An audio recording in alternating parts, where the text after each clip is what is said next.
دوستو آپ کا خیر مقدم ہے ہماری یوٹیوب چینل ریوائر میں ہوں آپ کا دوست محمد ہاشم۔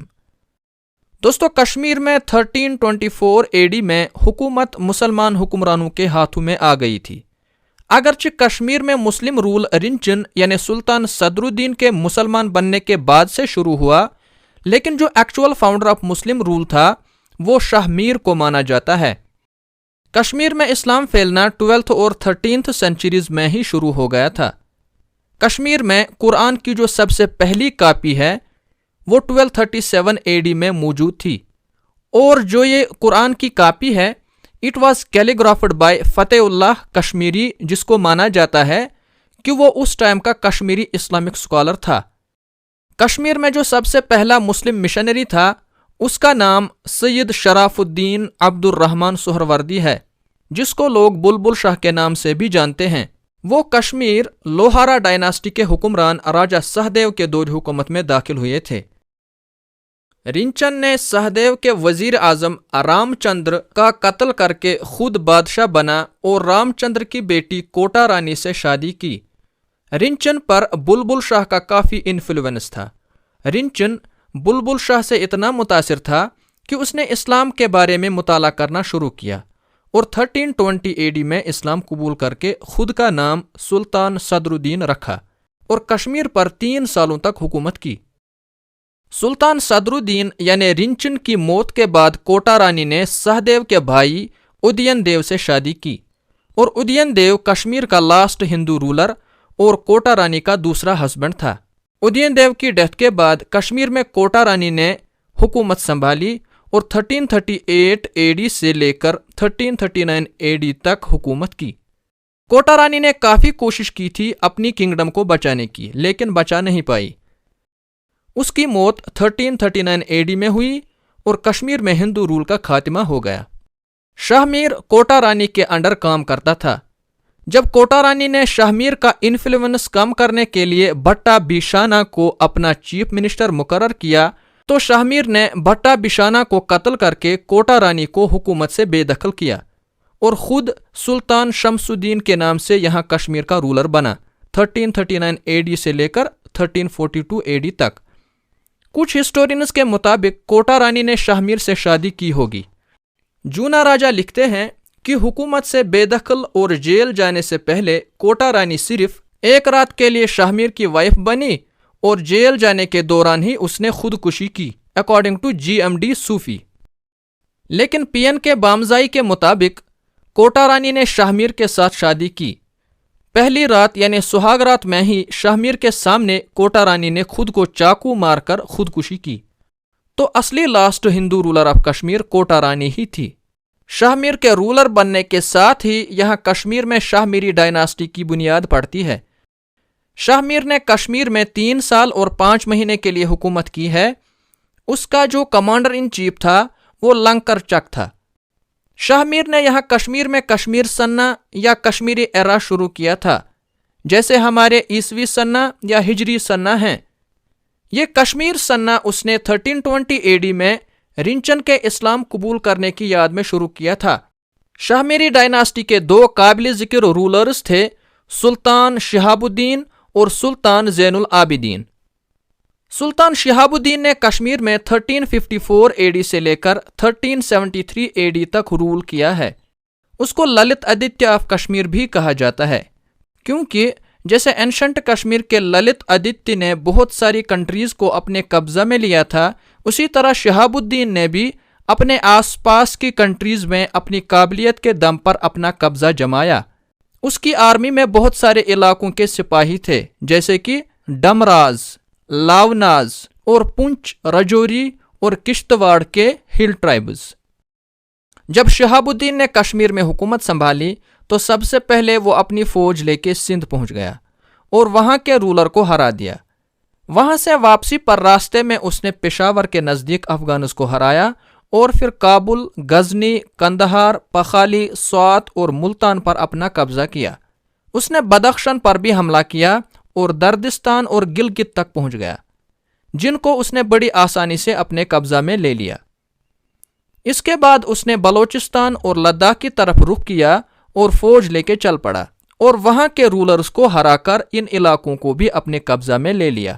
کہا جاتا ہے کہ شہاب الدین اپنی فوج لے کے دلی کی طرف بھی روانہ ہوا تھا اور راستے میں اس نے کانگڑا کو بھی فتح کر کے اپنی کنگڈم کا حصہ بنا لیا۔ تو سلطان شہاب الدین ایک طاقتور بادشاہ تھا۔ کانکرر ہونے کے ساتھ ساتھ وہ ایک قابل حکمران بھی تھا جس نے بڑی مضبوطی اور عدل و انصاف کے ساتھ حکومت کی۔ کوٹا بٹ اور ادیا شری اس کے دو اہم منسٹرز تھے۔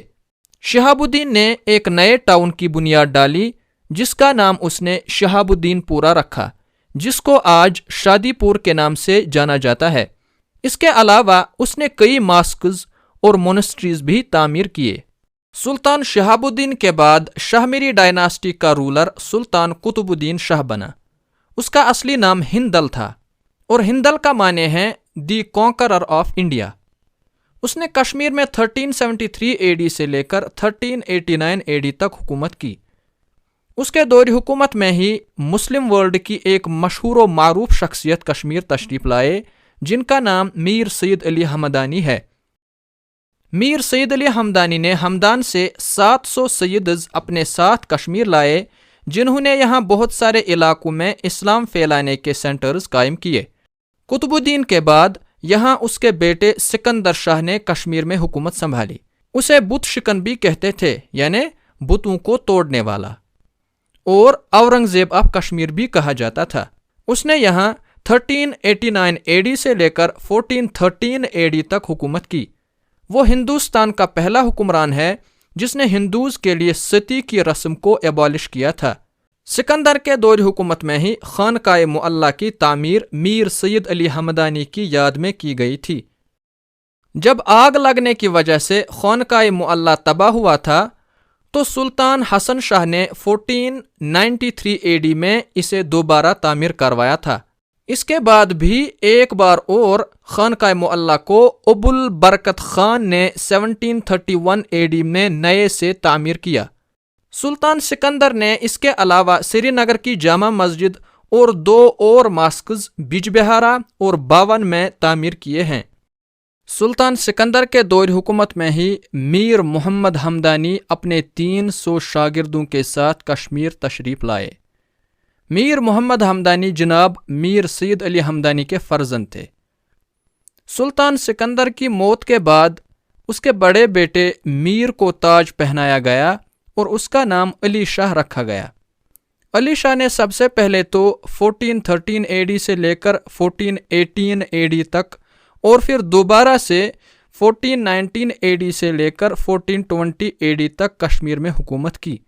اس کے بعد کشمیر کی حکومت علی شاہ کے چھوٹے بھائی شاہی خان یعنی زین العابدین نے سنبھالی۔ زین العابدین کا نام شاہی خان تھا۔ جب وہ کشمیر کا بادشاہ بنا تو اس نے اپنا نام سلطان زین العابدین رکھا۔ زین العابدین نے 1420 اے ڈی سے لے کر 1470 اے ڈی تک کشمیر میں حکومت کی۔ زین العابدین نے ایک بڑی آرمی آرگنائز کر کے پنجاب، ویسٹرن تبت، لداخ اور بلتی ریجن، کلو اور اوہند یعنی ہزارہ واپس سے ری کانکر کیے۔ سلطان زین العابدین نے دوسری کنٹریز کے حکمرانوں کے ساتھ بھی دوستانہ تعلقات قائم کیے تھے۔ شریف آف مکہ اور جیلان اور مصر کے بادشاہوں نے سلطان زین العابدین کو تحفے بھی بھیجے تھے۔ گوالیار کے مہاراجا کو جب زین العابدین کے موسیقی کا شوقین ہونے کی خبر ہوئی تو اس نے انڈین میوزک کے ویلیویبل ورکس زین العابدین کو بھیجے۔ سندھ، بنگال، تبت، گجرات، مالوا اور دلی کے حکمرانوں نے سلطان زین العابدین کے دور حکومت میں ہی اپنے سفارت خانے ایمبیسیز کشمیر میں قائم کیے تھے۔ آلسو زین العابدین اور ان حکمرانوں کے بیچ گفٹز کا بھی ایکسچینج ہوتا تھا۔ زین العابدین نے ایڈمنسٹریشن کے طرز میں بھی بہتری لائی جس کی پہلے سلطانوں کے دور حکومت میں حالت بہت خراب رہی تھی۔ اس نے بنا کسی ذات پات کے ٹیلنٹڈ پرسنز کو ہائی ایڈمنسٹریٹو پوسٹز پر اپوائنٹ کیا تھا۔ اب ہم نظر ڈالتے ہیں سلطان زین العابدین کی سوشل ورکز پر۔ سلطان زین العابدین بہت زیادہ انصاف پسند حکمران تھا اور جو بھی کوئی کرائم کرتا اس کو اس کرائم کی سزا دیے بغیر نہیں چھوڑا جاتا تھا، اگرچہ وہ سلطان کا قریبی ہی کیوں نہ ہوتا۔ زین العابدین نے ایگریکلچر میں دلچسپی دکھاتے ہوئے للت آدتیہ اور اونتی ورمن کی طرح اپنی کنگڈم کے سارے علاقوں میں کینالز تعمیر کرائے، جن میں سے مار کینال، پہرو کینال، کاکپور کینال، اونتی پور کینال، زنگیر کینال وغیرہ شامل ہیں۔ زین العابدین نے اریگیشن ورکز سے اور مارشز یعنی دلدل والی زمینوں سے پانی نکال کے بڑے علاقوں کو کلٹیویشن کے لیے استعمال کر کے کشمیر کو فوڈ میں خود کفیل سیلف سفیشینٹ بنا دیا، جس سے چاول بہت سستے ہو گئے تھے۔ زین العابدین نے آرٹز اور کرافٹز کی ڈیولپمنٹ میں بھی کافی دلچسپی دکھائی اور دوسرے ملکوں اسپیشلی سینٹرل ایشیا سے ٹرینڈ کرافٹز مین کو یہاں آنے کی دعوت دی تاکہ وہ یہاں کشمیر کے لوگوں کو بھی آرٹز اور کرافٹز سکھائیں۔ اس نے تبت سے art of making pashmina shawls یہاں کشمیر میں انٹروڈیوس کرایا۔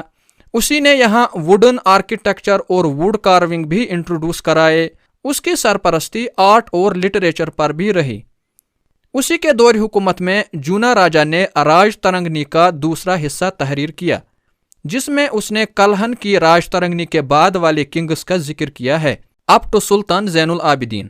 جونا راجا کے شاگرد کا نام شری ورا پنڈتا ہے، جس نے جونا راجا کی راج ترنگنی کے بعد تیسری راج ترنگنی لکھی اور اس کو نام دیا جینا راج ترنگنی، also known as ترتیہ راج ترنگنی یعنی تیسری راج ترنگنی۔ زین العابدین کی بائیوگرافی یدھ بھٹا نے لکھی ہے انڈر دا ٹائٹل زین پرکاشا۔ زین العابدین نے ایک ٹرانسلیشن کا بھی ڈپارٹمنٹ قائم کیا تھا، جہاں پر دی مہابھارتا، دی راماینا اور راج ترنگنی کے سنسکرت سے پرشین میں ترجمے کیے گئے۔ زین العابدین نے کئی اسکول اور کالج تعلیم کو عام کرنے کے لیے کھولے۔ اس کے ساتھ ساتھ کئی ڈسپنسریز بھی کھولی اور ان میں بہت سارے حکیم اور ویدز کو بھی امپلائی کیا۔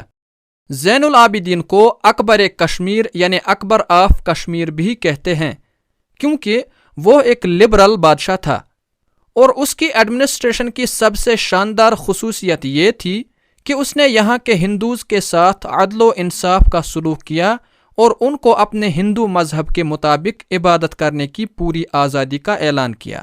نہ صرف یہ بلکہ جو ہندوز اس کے فادر سکندر شاہ کے دور حکومت میں یہاں سے انڈیا بھاگ گئے تھے، ان کو بھی واپس آنے کی دعوت دی، اور جو بھی کنورٹڈ ہندوز تھے ان کو زین العابدین نے واپس اپنا ہندو مذہب اختیار کرنے کی اجازت بھی دی۔ زین العابدین نے کاؤ سلاٹر کو بھی بین کیا تھا، اور جو بھی ٹیمپلز تباہ ہو گئے تھے ان کو سرکاری خرچے پہ نئے سے تعمیر کرنے کا حکم بھی دیا۔ اس نے وظیفے کے طور پر لرنڈ برہمنز کو زمینیں بھی عطا کی تھیں۔ ساتھ ہی جو بھی ہندو پلگرمز کشمیر میں ہولی پلیسز کی درشن کے لیے آتے تھے ان کے لیے ایک رائل کچن ریناواری میں کھولا گیا تھا، جس کو آج بھی جوگی لنکر کے نام سے جانا جاتا ہے۔ اس کے علاوہ زین العابدین نے جو ہندو سے جزیہ لیا جاتا تھا وہ بھی ختم کیا۔ زین العابدین کے کچھ اہم ہندو منسٹرز میں سے اس کا مشہور فزیشن شری بھٹ کے علاوہ تلک آچاریہ، سیمہا بھٹ، روپا بھٹ، کروپر بھٹ اور شری ورا تھے۔ اس کی سرپرستی میں بہت سارے سکالرس اور مصنف بھی رہے ہیں، جن میں سے سید محمد رومی، سید احمد رومی، قاضی سید علی شیرازی، قاضی جمال اور مولانا کبیر شامل ہیں۔ سلطان زین العابدین ایک گریٹ بلڈر بھی تھا۔ اس نے ایک نئی سٹی کی بنیاد ڈالی تھی جس کا نام اس نے نوشہر رکھا تھا، جو آج شہر سری نگر کا حصہ ہے۔ اس کے علاوہ اس نے دی ٹاؤن آف زینا پور، زینا کوٹ اور زینا گیر کی بھی بنیاد ڈالی ہے۔ اسی طرح اس نے سری نگر میں لکڑی کا سب سے پہلا برج تعمیر کیا جس کو زینا کدل کے نام سے جانا جاتا ہے۔ ساتھ ہی جھیل وولر میں اس نے ایک آرٹیفیشل آئی لینڈ بھی تعمیر کروایا تھا جس کا نام زینا لانک ہے۔ 1470 AD میں سلطان زین العابدین کی موت ہوتی ہے، اور اس کی موت کا ماتم یہاں کے لوگوں نے دیر وقت تک کیا۔ زین العابدین کے موت کے ساتھ ہی شاہ میری ڈائناسٹی کی موت کی گھنٹی بجنے لگی تھی، اور جو اس ڈائناسٹی کا لاسٹ رولر سلطان حبیب شاہ تھا وہ ایک کمزور حکمران تھا۔ اس کو اپنے کمانڈر اور نوبلز نے ہٹا کر غازی چک جو کہ ایک ملٹری جنرل تھا کو تاج پہنا کر بادشاہ ڈکلیئر کیا، اور اس طرح سے کشمیر میں شاہ میری ڈائناسٹی کا اختتام ہوتا ہے اور چک ڈائناسٹی کا دور شروع ہوتا ہے۔ دوستو، آج کے لیکچر میں اتنا ہی۔ امید ہے آپ کو یہ لیکچر پسند آیا ہوگا۔ اگلے لیکچر میں تھوڑا سا اور جاننے کی کوشش کریں گے۔ اس لیکچر کو دوسروں تک بھی پہنچائیے تاکہ سب کو فائدہ ہو سکے۔ ساتھ ہی جن لوگوں نے ابھی تک ہماری چینل کو سبسکرائب نہیں کیا ہے وہ بھی جلدی سے نیچے سبسکرائب کا بٹن دبائیں۔ ملتے ہیں اگلے لیکچر میں، تب تک کے لیے خدا حافظ۔